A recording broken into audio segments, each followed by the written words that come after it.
Recent figures show a jump in young people reporting their mental health as fair or poor. And as our health reporter Pauline Chan tells us, you may be surprised to hear just how young children experiencing mental health issues can be.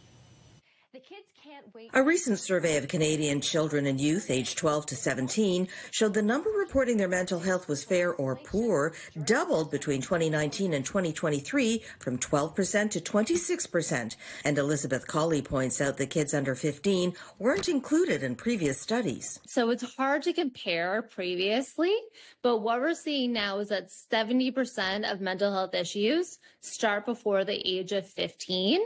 And even then, fewer than 50% of young people are getting the support that they need. Cawley says patients can be as young as 5. It really relies on parents and their mental health literacy, and then very young children to have the language to be able to speak about what they're experiencing, and then parents to recognize it to get them the help that they need. And parents of young children need to watch for certain signs of distress, a change in sleep habits or in eating habits, not wanting to be with their friends, or other changes in behavior.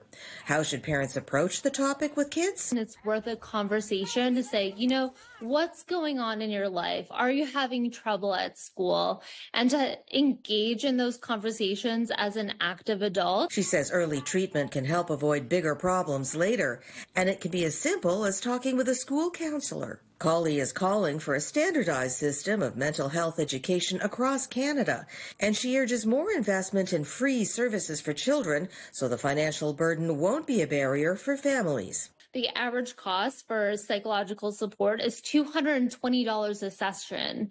That is a huge burden on a family. And she has a message for voters in the upcoming election. My call to action would be that the federal government actually recognizes the importance of youth mental health, the social, economic, and personal impact that this has on young people and families. Pauline Chan, CTV News.